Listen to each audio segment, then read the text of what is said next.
Hey everyone, welcome to the Withering Effect episode 68. Today's date is October 24th, 2020, and I am Duds, or Duds Versus, known to the rest of the interwebs.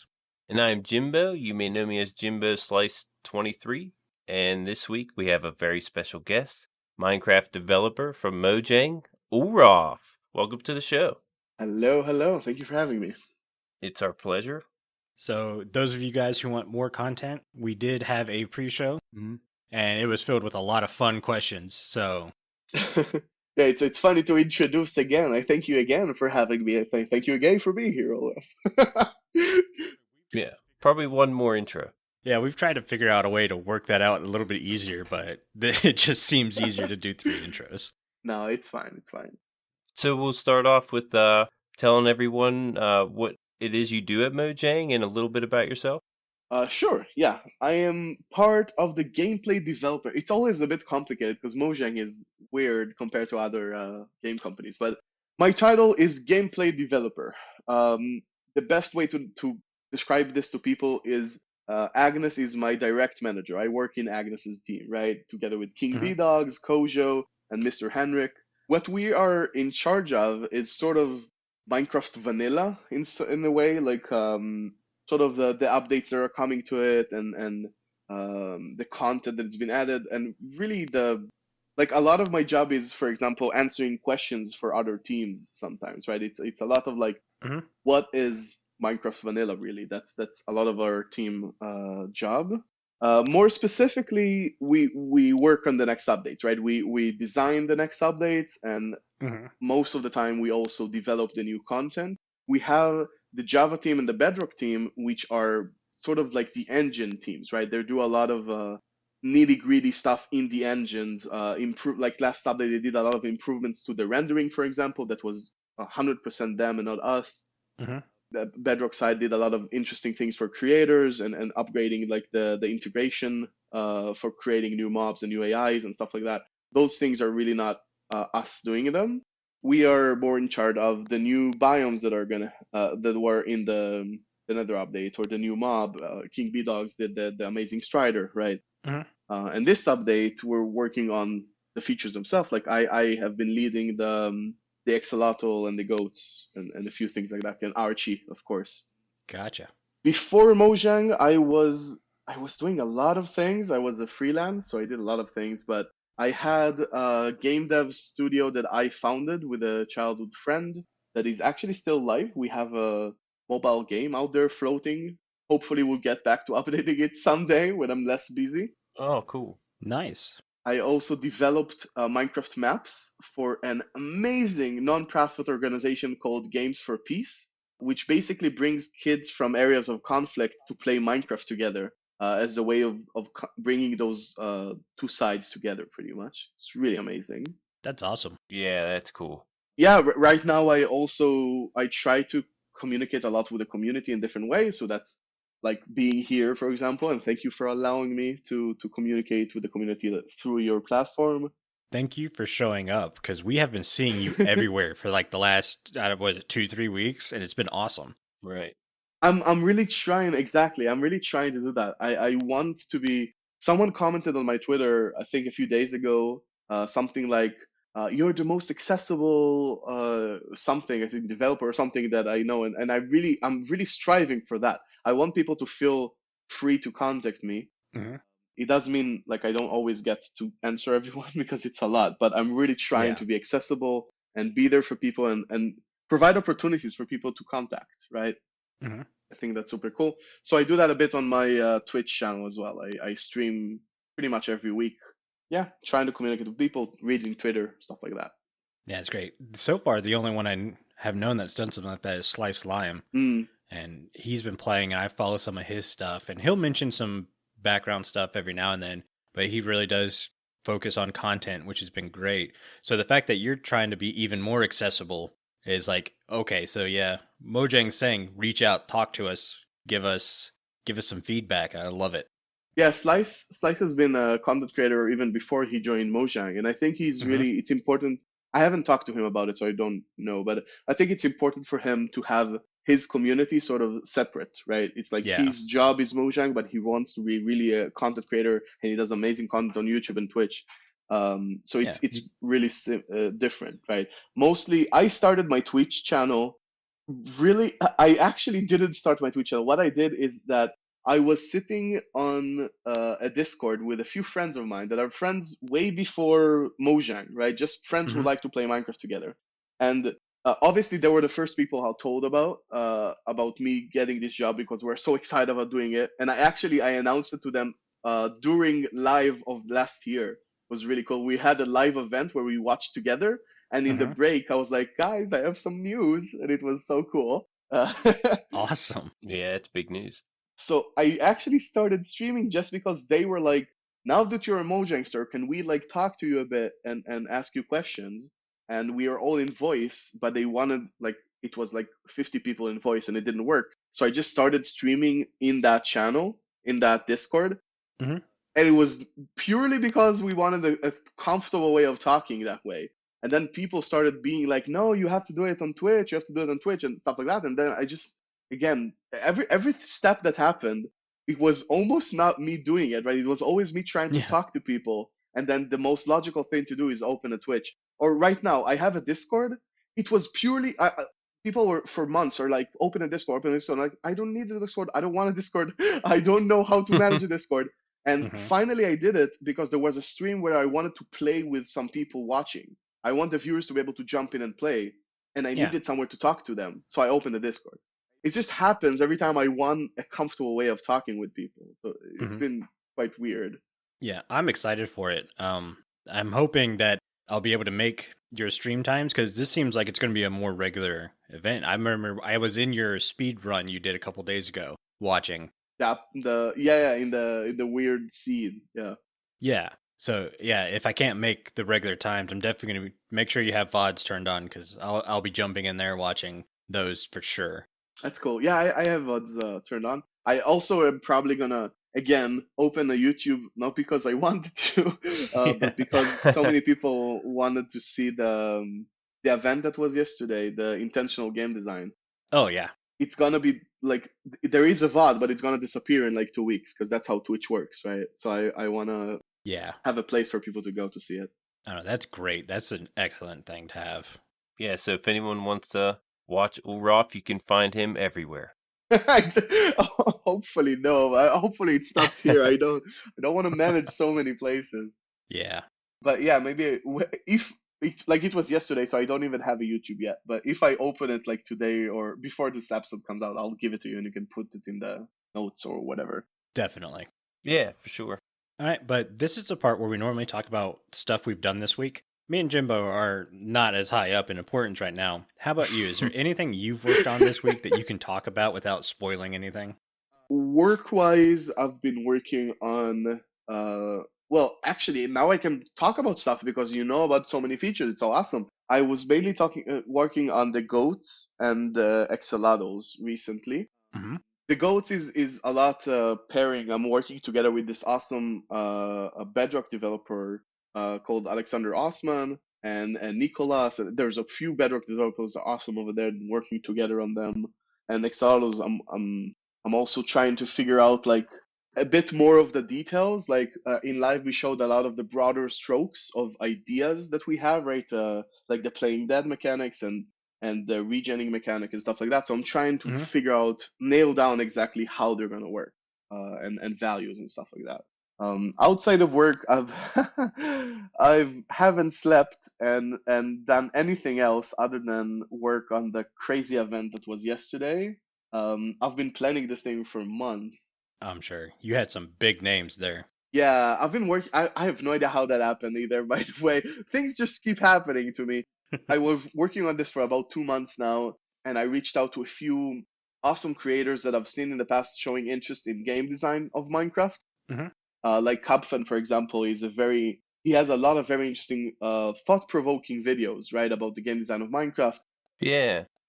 Etho he's a long time part of the community and always had really interesting ideas. Exuma has his whole other channel talking about game design, and Echo Soldier has this really special way of playing, right? That is very connected to the caves, and I really wanted to see his opinions on the new update. So it was fun, but it was stressful. As I said, I don't know if you got you said you got to check it out for like a few minutes, but there was this thing where I changed cameras a few times through it, and I actually had like transitions and like crazy professional stuff, and I have no idea. Like I am not a streamer. I'm just occasionally streaming. Like Hmm. I have no idea how to do any of it. And the last few weeks were extremely stressful. Well, both at work, but both with setting everything here up. And I was so lucky to have these amazing people joining me that I felt like I cannot let them down, right? This cannot be sub optimal. It has to be really good.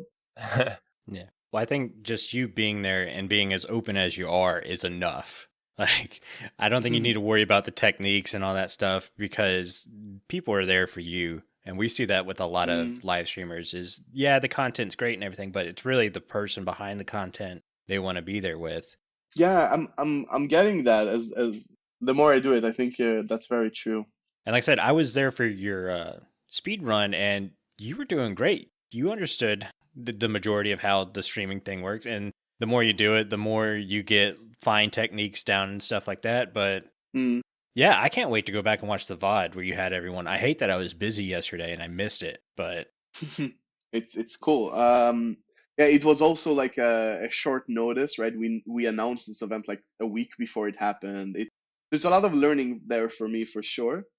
uh I completely agree though that people are there for the person, not specifically for the flashing colors.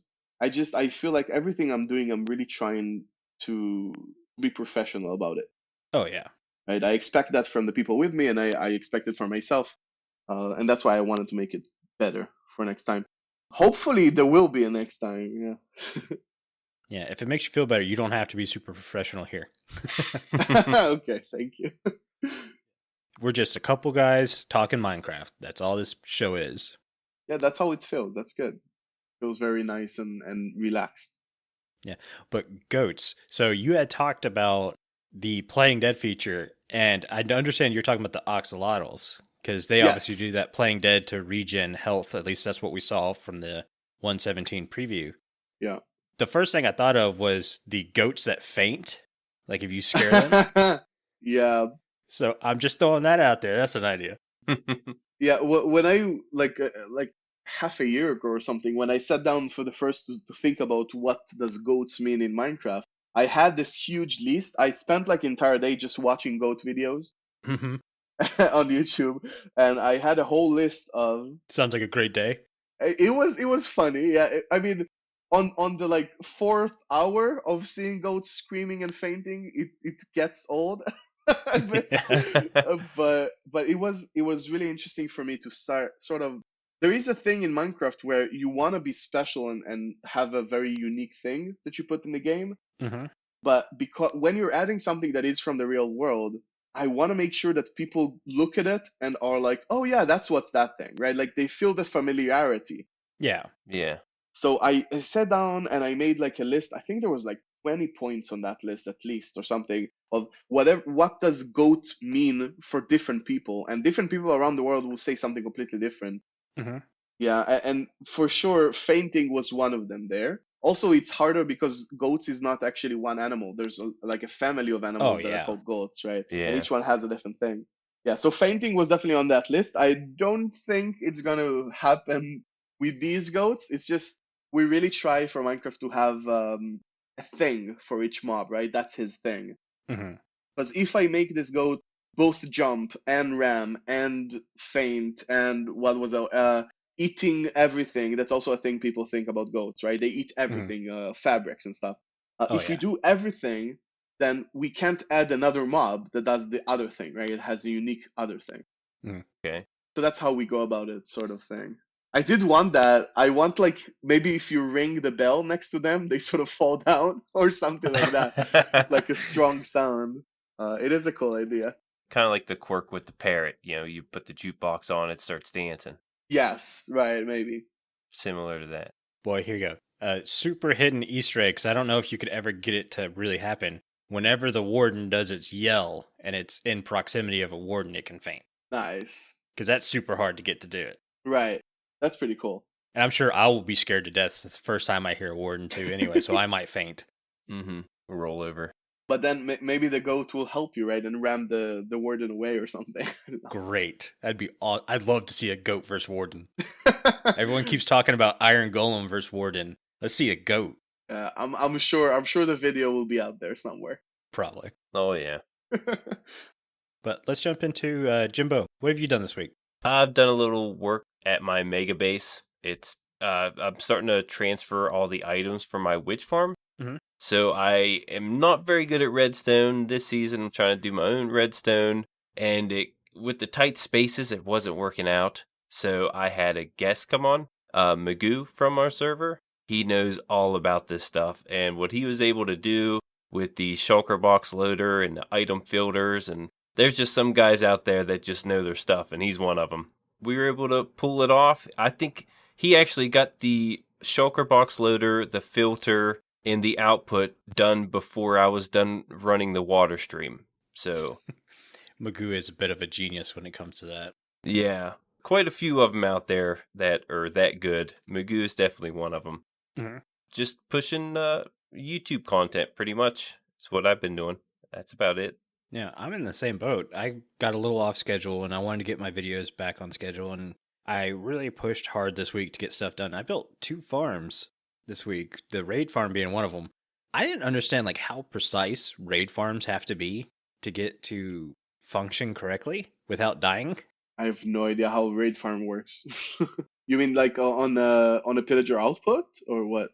So the one I built is one that you have a villager down around ocean level, and then you build your killing chamber almost 95 blocks above it, and then about 20 blocks above that you have the spawning platform. And if that villager isn't lined up correctly, because I think a village now is a villager, a claimed bed, and a claimed workstation. Yeah. Yeah, so if all those aren't lined up directly, you'll get spawns that are off just a little bit, and all those things are now coming to kill you because they're not spawning in the spot you need them to drop in. I see. Yeah, so luckily I had a couple totems of undying from Jimbo that I was like, you know what, I better hold on to this. And I think, Jimbo, you saw I had the post-mortal achievement pop up, and I was like, I'm gonna die! Yeah, I noticed. Yeah, but other than that, I actually played in creative a lot this week, which is something I don't normally do. I'm normally grab whatever supplies I have around, and I'm just going to build what I can build with what I have. But yeah, this week I kind of chilled out and creative and designed a new building that I thought looked really cool. I designed a modern building with stripped logs, grindstones, and like andesite, which I was like, shouldn't do modern, but it did. It was great. Interesting. Like polish andesite or just andesite? No, just regular andesite. Interesting. I take that back. There are polished stairs and a couple polished blocks in there, just for a change of texture. I think I've got spruce leaves thrown everywhere as bushes and stuff. And I was pretty happy with it. Nice. I forget that I can go into creative mode and I have the unlimited palette in front of me, which is great. I'm building this huge tower right now, and I don't know how to detail it. And if I were to detail a huge tower and not like it, that's going to be miserable. So I'm very tempted to just go in creative and figure something out before even placing anything. Mm-hmm. It's always a smart idea. Yeah. No, I do a lot of like pixel art things, statues, text, and stuff like that. So I always do them in creative first. But I like what you said, that's about building with what you have, right? Because I feel like so many people get to the point where they have chest upon chest of stuff. Yeah. And they have no idea what to do with it. But I'm still missing the concrete or terracotta they want. Mm-hmm. Just look at what you have, right? It's really cool that you're designing the build around the necessity of the blocks you have. That's really cool to me. Yeah. I wanted to do like a challenge somewhere of, for this month, I'm going to finish everything that is in my chest. Like, I'm going to have empty chests, right? Mm-hmm. That's going to be an interesting challenge. Like, how do Yeah. you use so many seeds and signs and random slabs and like stuff like that? It's going to be really cool, I think. Oh, yeah. I can't wait to see that. That does sound fun. You're talking using what I was going to go gray concrete, but then I realized I had terracotta and a lot of dye. So I was like, you know what? Cyan terracotta is actually a grayish color. Right. And I ended up going with that over gray concrete because I just didn't have the gray dye. That's great, though. That gives a lot of variation, right? If everyone uses the same blocks over and over, it's less interesting, I think. Yeah. But let's go ahead and jump into the news because we have a decent amount and we really want to get to the questions. I'm looking at the timestamp and it's like, holy cow, we got to go. News this week. Java Edition is moving house. They are going to have you, I don't know if it's migrate accounts or just create a new account to Microsoft. It's a migration. I don't know. Again, I don't know the specifics myself. It's a different department, but Yeah. it's gonna have the same. The thing that is most important to remember, regardless of how the process is gonna be, the process is gonna be annoying. That's true. All of us are aware of it. It's sort of a necessary evil. The thing to remember is that nothing is going to change other than how you log in. That's it. Is it still going to have the launcher? Yes. You're gonna be logging in through the launcher, just with a different account. Yeah, I'm okay with that. Some more information on that is that we'll get an email stating with your, obviously, Mojang account, how to do the migration and when to do the migration, because not everyone's doing it at once. It's going to be done at batches so we don't overload the system or whatever. And plus, you get a cape when you do it, which is awesome, because I've been wanting a cape forever. I just can't make it to a Minecon. Yeah. I've never been to a Minecon. My first ever cape was the Mojang cape. Yeah, but that's the most important cape. Let's face it. Yeah, well, I'm kind of excited now that the logo is changed, right? Are we gonna get a new cape? Am I gonna have the OG cape of Mojang? I'm super excited about that. I don't know. I'm not announcing anything. I don't know. I'm just saying maybe in the future we'll change capes to the new logo. We'll keep an eye out. They did mention also if you have 2 accounts, a lot of YouTubers have, a cam account that they use. You will need separate emails for each account. I kept getting that question. Can we port 2 accounts into one? I mean, I get why that's convenient, but it doesn't make any sense to me, right? You have 2 accounts right now. Yeah. So you're going to need, right? I mean, think about the back end of developing something that joins accounts through like the same email, and you need to validate that it's really the same person and he's not trying to steal someone else's account. Like it seems weird to me from a technical standpoint to merge those accounts. I understand the usability thing, but yeah, it's weird. I didn't even know that was something people thought about. I've got 2 different emails for my cam account and my main account. Exactly. In Java, you have the same, right? Yeah. Yeah. Jimbo, you got some 1.16.4 pre-release 2 news? Yeah, there's some changes in 1.16.4 pre-release 2. When logging into Minecraft or Microsoft account, players blocked in account are now also blocked in the game, and account restrictions are now respected. A button to open the link. A link to a accessible guide can now be found in accessibility option screen. Also some social interaction changes. The status of the player is now listed below their name on the social interaction screen. A new tab is available to filtered by block players in the social interaction screen. Chat from block players is also hidden. And realms invites from block players are hidden. Makes sense. Nothing special. Ulraf, you said you didn't really work with 1.16.4 right now, so you have anything to add on, or is it just kind of straightforward what it seems to me?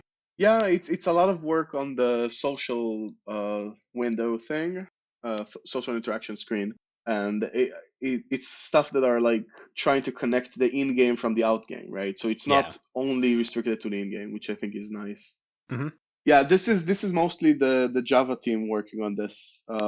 We're trying to go to parity and have player safety on both platforms, right? Because Bedrock already have some player safety features. Yeah.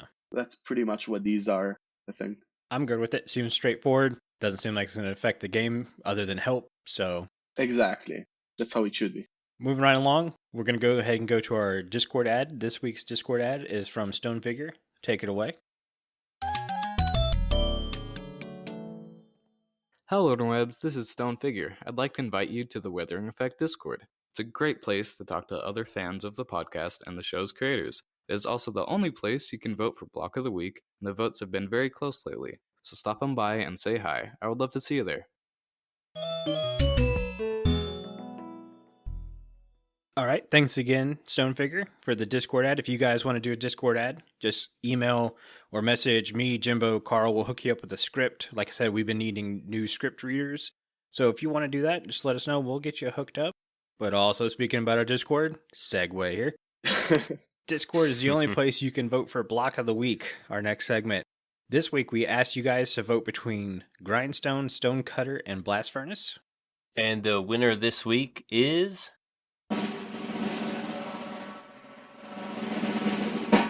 Blast Furnace. Congratulations, Woo! Blast Furnace. Hey, yeah. Yeah. Now, the votes are a little skewed in the Discord. Mm-hmm. It says there's a tie, but we went ahead and stopped the vote when Carl said Carl's in charge. So, Yeah. Respect the Carl. yeah, the Blast Furnace had 21 votes, Grindstone with 19, and the Stonecutter with 9. Mhm. It was a pretty close vote. Yeah. What about that blast furnace? Few things on the blast furnace. It is crafted with 1 regular furnace, 5 iron ingots, and 3 smooth stone.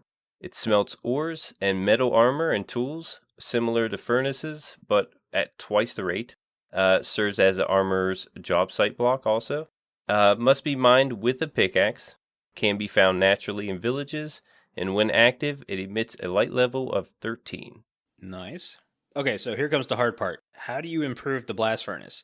Because it's already a very specialized tool in the game. Mm. And the first thing I went to was smelt sand. I want a way to smelt sand faster. Yeah, that's a big one. Granted, I think that's more of a kennel or something like that, but I don't know.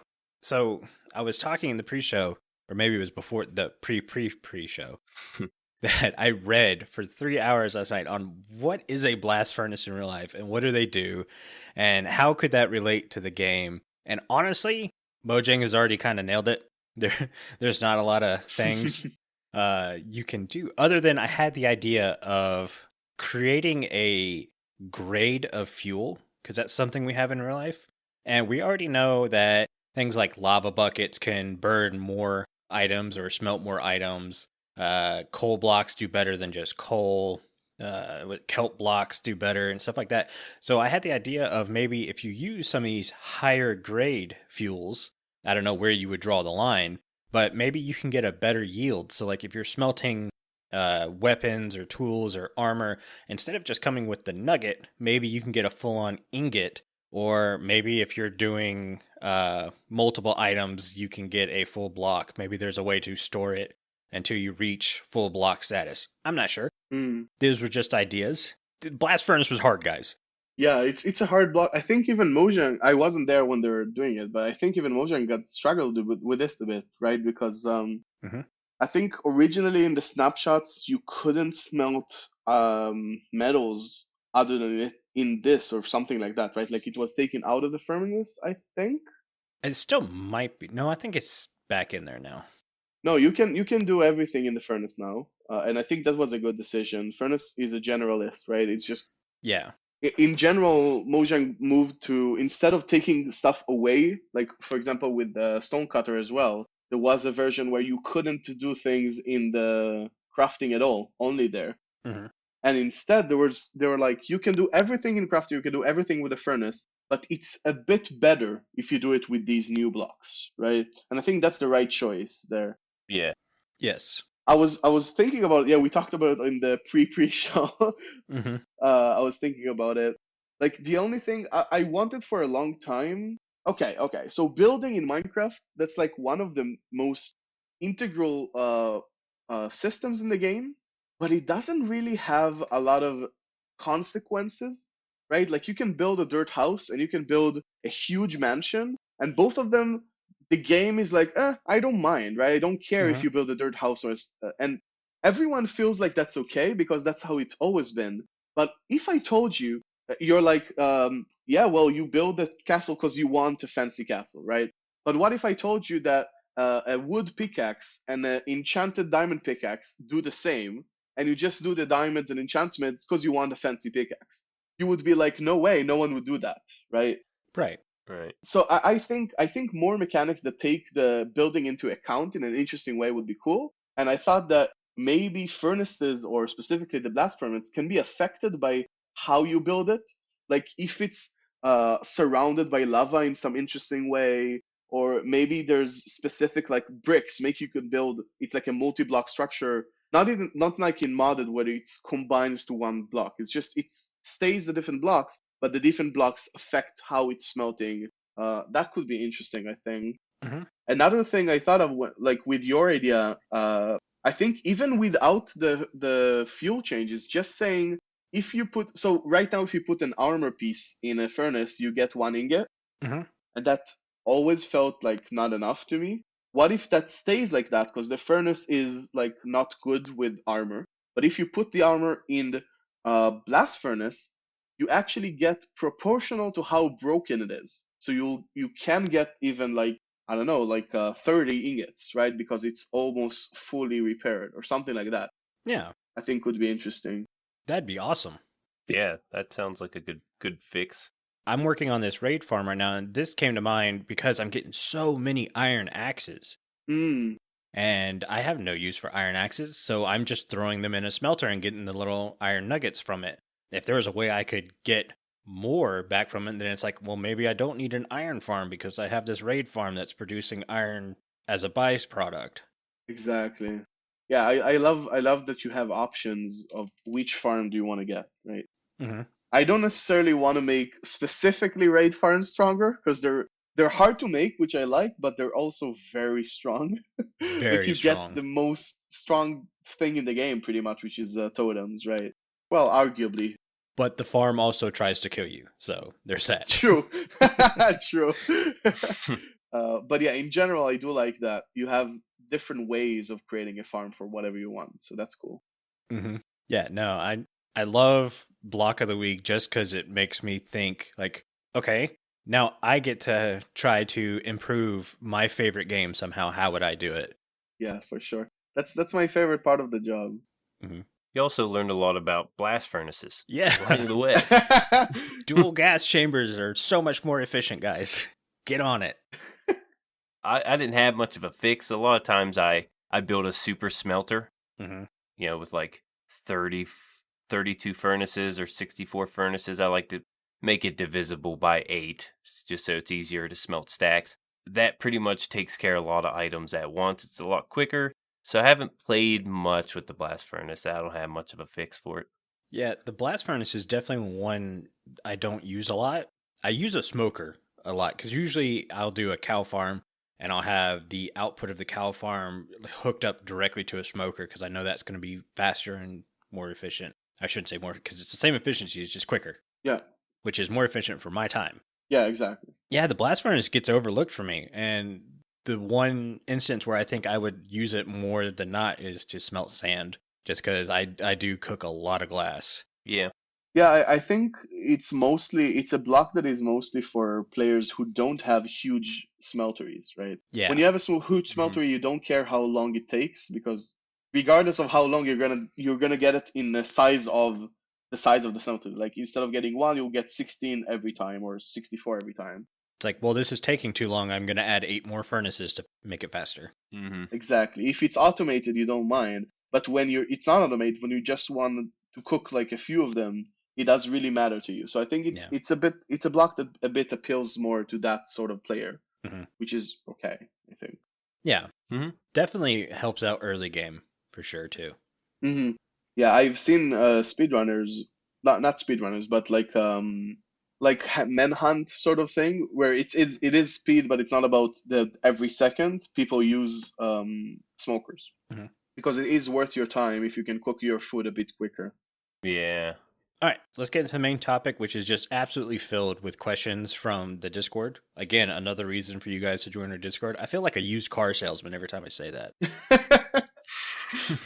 Don't think any less of me, guys. It's just the easiest way to talk to you.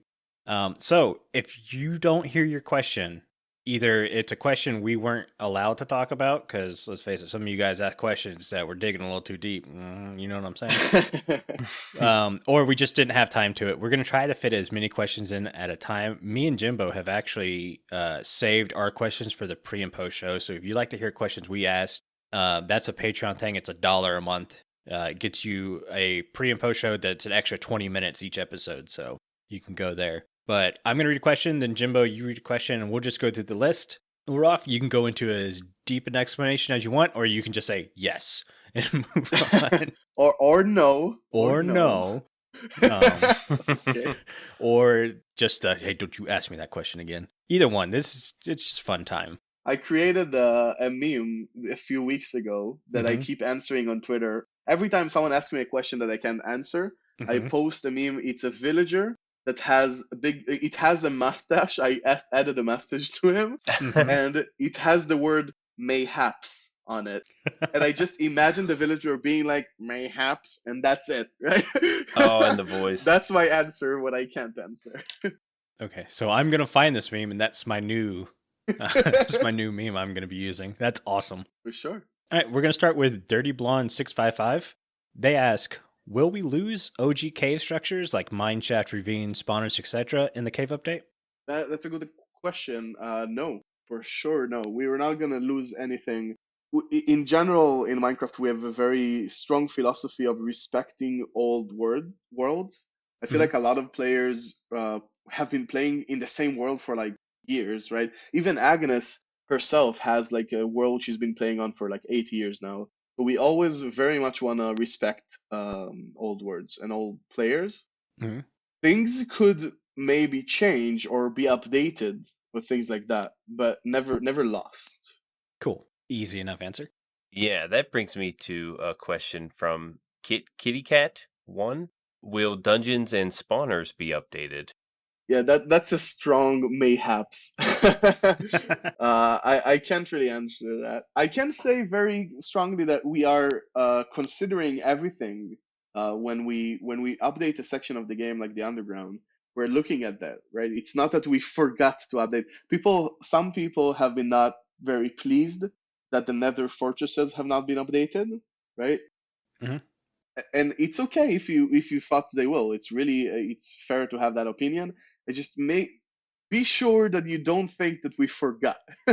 We don't forget things like that. We spend a lot of time talking about all the features that are currently in the game in the section we're talking about, and what should we update, why shouldn't we update. Sometimes we say this structure is maybe it can be even better, but it's good as it is. Like it's fun as it is. It serves its own purpose, and we rather give you more other things. And that's the main point. People sometimes they're like, oh, why didn't you update this? And the question I want to ask them is, what would you give up? Would you be like, yeah, I'm okay with giving up the axolotl for updated Nether Fortress? That's two different updates, but yeah, right. And even if you would be able to give, even if you're saying I don't even like the axolotl, it doesn't mean that a lot of other players don't do like it, right? So it's not a question of what we're gonna do, it's a question of what we're gonna do first, right? And we don't have all the time in the world, so that's how it is. Yeah, I got two answers to that. One, axolotl is king. Nobody touched the baby lizard. Exactly. And two, if you really look at it, I've already forgot the name of it. The Nether Fortress, Nether Fortress has changed just by the biomes it spawns in. Like a Nether Fortress in a warped forest or in a soul sand valley are super dangerous because all the spawns are like right there. Right, for sure. Yeah, they kind of did change a little bit, so I'm throwing that one out there, even though that was off topic. And I definitely agree with you, though, because that's one of the things that are so good about Minecraft, right? All the features interact with each other, so any feature changing actually updates and make things more fresh for everything around it. That's really cool. Yeah. So next question we have is from JRunman. When an archaeological brush is used, does it have to be used on blocks within the dig site, or can it be used to loot any random blocks? Also, there was speculation that a diamond and emerald blocks shown in the video were just placeholders. Is that true? I've been getting that question a lot, and mainly I just look at it as I did not explain things well enough in live. Archaeology is a very complex system, the way I'm designing it, and I should have done a better job at explaining. So that's good. That's a great question and a great opportunity for me to explain. First of all, things are very likely to change still, right? It's still work in progress. Even the things, usually when we show something, we want that at least what was shown will be, and then maybe other things can change. But even things that were shown sometimes can still change, because what's most important in Mojang is the fun of the game, right? And second thing most important is our players and our promises for them. That is very important for us. But still, the thing that has to win is it going to be fun for you in the game? So if we have to be like, well, we're cutting this feature that we promised because we don't think it's actually going to be fun. It's going to be tough. We're going to think a lot about it, but we might do it. So just wanted to say that. That's not really related. But yeah, for this question, so far, again, and unless it changes in the future, my plan is that the brush is going to work on a specific type of block, like a few types of block, Uh-huh. and it's going to work on those blocks everywhere, not just in a dig site. Cool. But Uh, when people ask this question, what they're actually asking is, do all gravel, dirt, or whatever other blocks, do all of them have the artifacts? That's a different question, right? The tool is a tool and it's going to work, but no, only the sites are going to have the special archaeology segments. Like if you have, there's going to be a few things you can find, but for example, if you find a shard, a pottery shard, it's going to be only where it makes sense that it will be, not in a random dirt block. Got it. But there could be a case where other things like random, I don't know, I don't want to say something because people like, yeah, the emerald and diamond were a placeholder. They're not necessarily going to be, maybe they will be, maybe they won't, but they were a placeholder. But for example, not committing to any specific loot, but maybe you can find a bone sometimes, even if you brush a random dirt, right? Or maybe this could be a new way of getting clay. Some people don't like the fact that clay is not renewable. Uh-huh. Maybe it could be a really rare brushing thing. I don't know. Things like that Yeah. could be interesting. They would have to be think a lot about how do you balance them. Uh-huh. But yeah, the brush is not going to be only in those 6 sites, but the archaeology artifacts, the special things that are tied to the lore, those I want them to be very rare, and I want them to be only when they make sense. I want you know how you go to a server and there are like 200, 500 people there, and pretty much 90% of them are walking around with full netherite gear. Uh-huh. I don't like that. I think that if something is rare, it should feel rare, Yeah. right? It should feel like each one of the server has a bit of a different armor, right? Or a different thing. So I want this to be actually rare. I don't want that someone cannot get anything, right? But I wanted if you go to your friend's house, he has different shards maybe than you, right? And you're like, oh my God, I have these shards, you have these shards. What sort of stories can we tell? Stuff like that. I really want that feeling. Yeah, I agree with that. And don't get me started on custom armor. I think I soapboxed that last episode. I have a question though. When it comes to the vase or vase or whatever, are you going to be able to like craft the plain version? I know you need shards or whatever to decorate it and make it look good, but like say I just wanted a plain one, kind of like a flower pot to use as a decoration. Will that be a craftable thing, or do you have to go out and find it still?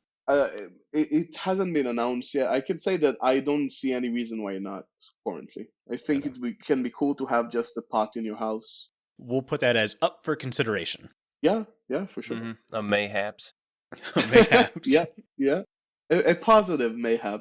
I do have an idea, just for like, oh no, the speculation of the diamond and emerald blocks Jimbo's thinking that this you is grab dangerous. from. Okay. What if like you go to brush the dirt or gravel, you get a diamond or emerald block, but it's like the old school texture, and you can't really use it as a diamond because it's been buried. I think that'd be pretty neat. Yeah, a lot of the comments on Twitter are wanting references to old Minecraft sort of thing. I even saw someone, let's do a reference to the Aether mod, right? Or to the Herobrine pedestal thing with the gold and the dirt and the fire. I think those are really cool, right? I am part of that I want the nostalgic feeling of it.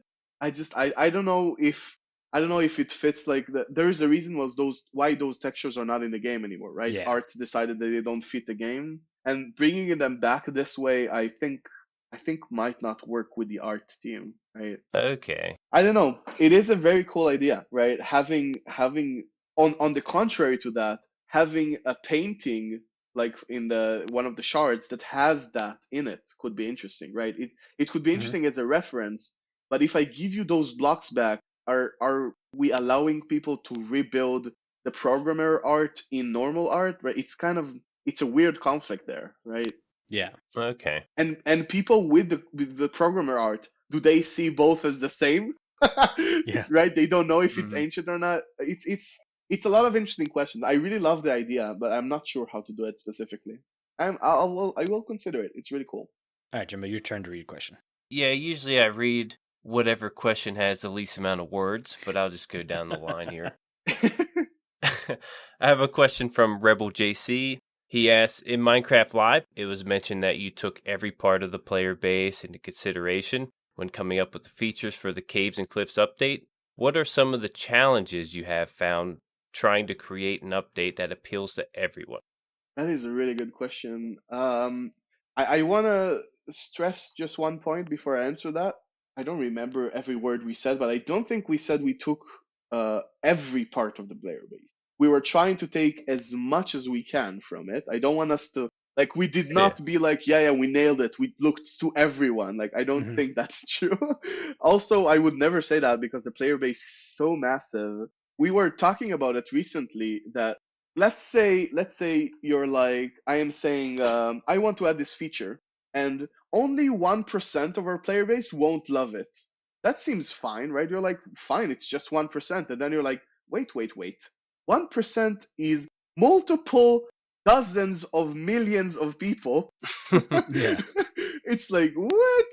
Yeah, so I would never claim that I'm doing something for all the player base, but I can claim that we're working really hard to try to have something for as many of our play styles. And yeah, one of the biggest challenges with that is even just identifying them, right? We all have our player style and we all have our friends' player styles, but sometimes you could get stuck in a bubble, right? And like, oh, I feel like everyone plays like this, and that's just not true. Like I've talked to so many people that think that everyone plays like this, and I know for a fact that many people don't. Right? Even if I tell you that we have data that before the Nether update, less than 10% of players ever visited the Nether.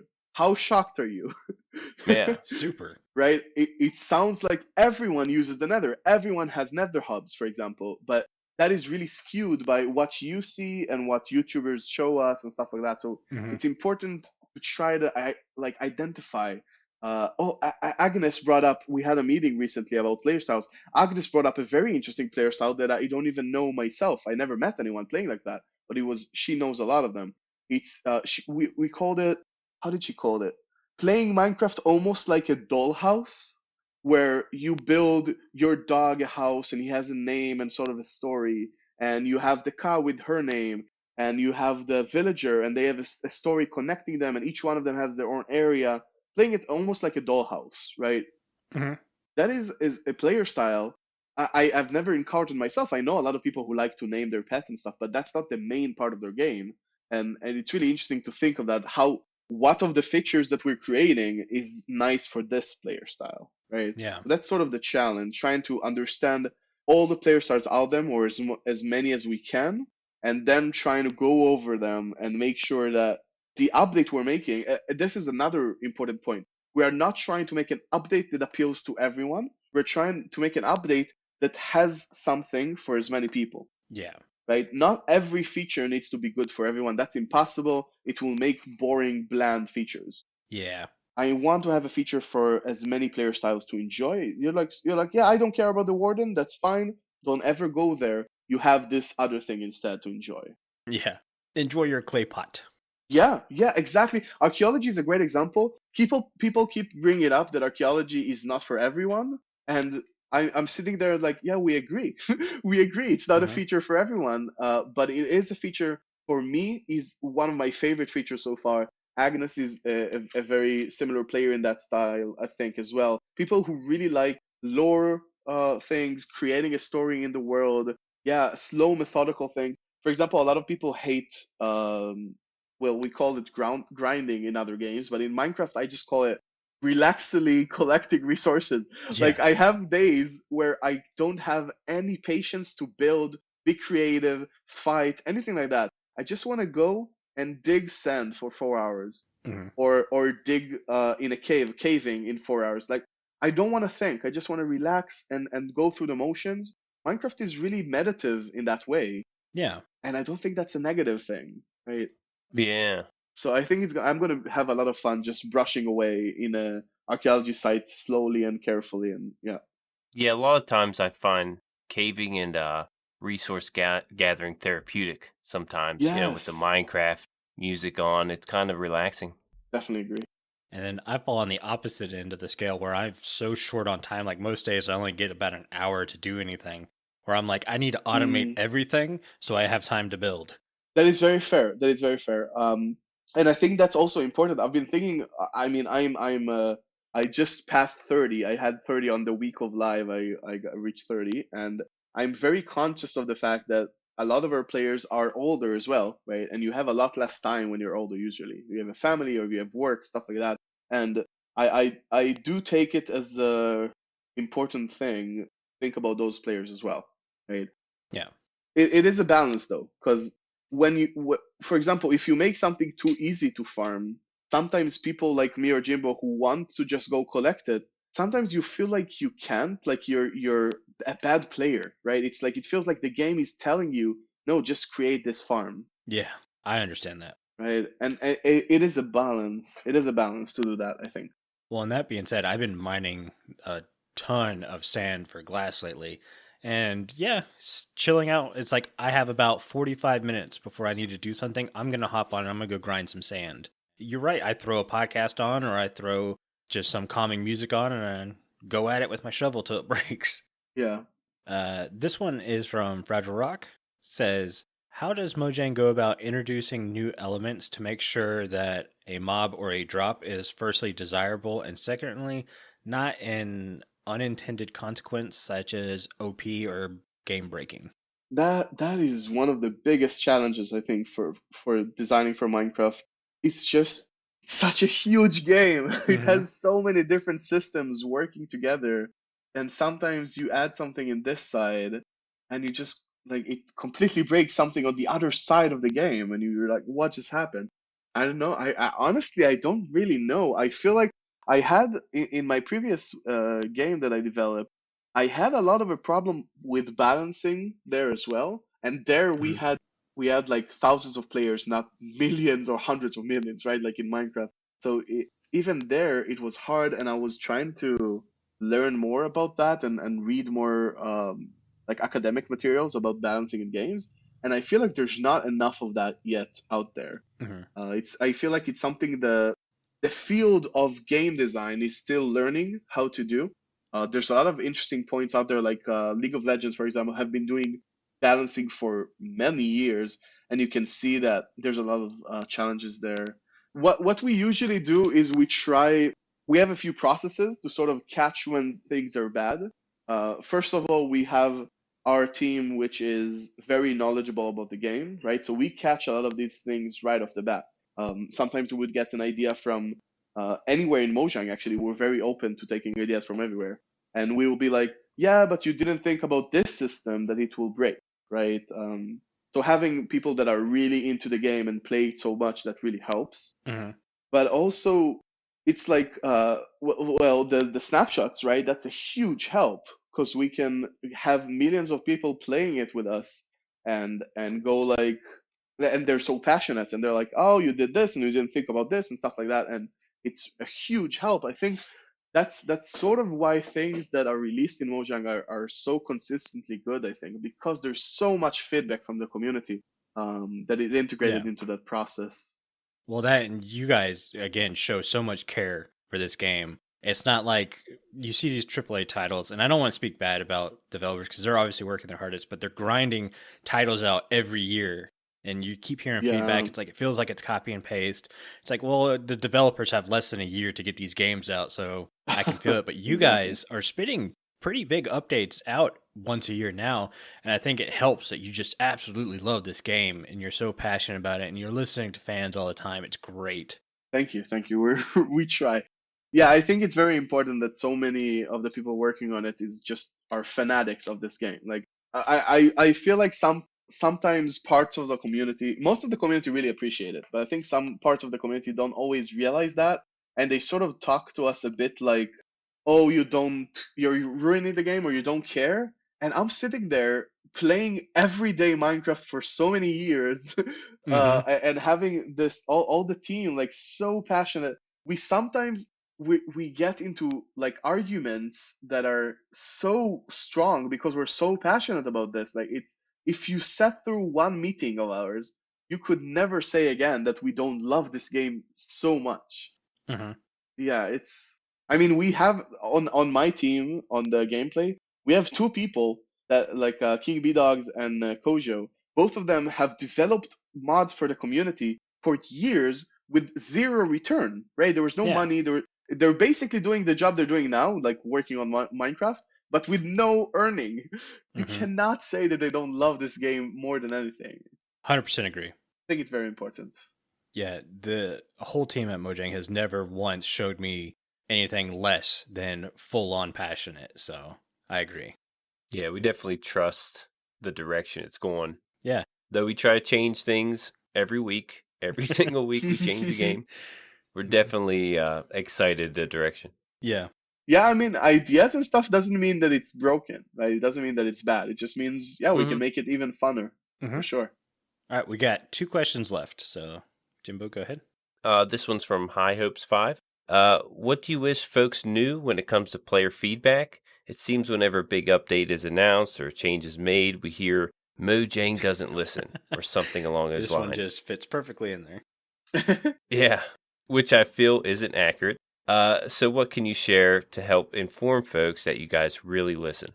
Interesting. I appreciate him saying that he feels it doesn't accurate, and I feel it's not a big part of the community. I feel most of the community do feel that we are working hard to try to listen to them. Yeah. The cave update says a lot, just because people were asking for it a lot. That kind of says a lot. I'll go even better. The fact that you're on this show, you created a Twitch, now you're creating a YouTube. Right. To me, that shows enough. Yeah, I mean, I'm trying really hard myself, and I know all of us are really trying to get as much feedback on all different challenges, right? Where we had a meeting just recently talking about the feedback side and how we can make it even better so players feel that they are listened to and they want to go there. Right. And we always tweet things like weekly. There's a few tweets from us talking about stuff. We love working on this game this way. We love working on the game with the community. We love getting your feedback. But just the first part of the question, what would I wish you guys knew regarding the feedback is, first of all, I want for this to continue, for us to be able to keep talking so openly, we have to accept the fact that we're not going to respond to everything. Because if I felt I had to respond to every message, I would lower the amount of messages I'm getting. Because I have to, right? I will block DMs and stuff like that because it's literally impossible for me. Every time I'm reading a message, I see the counter go up for more messages coming in. Oh, yeah. It's like how is that movie called with Jim Carrey, Godly Bruce or something like that? Oh, Bruce Almighty. Bruce Almighty. Bruce Almighty, yeah. So he gets like prayers, and then he refreshes. There are more prayers that he didn't answer to, right? That's it seems like that. I keep the list keeps going bigger and bigger. But as long as you know that it's okay if I don't respond, and I might be reading it but just don't have the time to respond, that's great, right? Send things in, be respectful and nice with it. Like I never respond to things screaming at me in DMs like, "Oh, this must happen." And even if I know I don't attribute it malice. I don't say you're angry. I say you're passionate. But still, it's less nice to me, right? So I rather answer the other 10 questions I have that are way more respectful and nice and considerate. Yeah, so as long as you're nice and respectful and you understand that maybe sometimes I won't answer and maybe sometimes I will answer, then that's pretty much okay. Just go for it, do it. I get so many messages being like, "I'm sorry if I'm annoying and you will probably never read this," and you don't need to do that. Just send the message in. I will try to answer as much as I can. You're not annoying as long as you're not annoying. Like asking a question is not annoying. Yeah. There are annoying DMs, but those are not it. Demanding red dragons, that's annoying.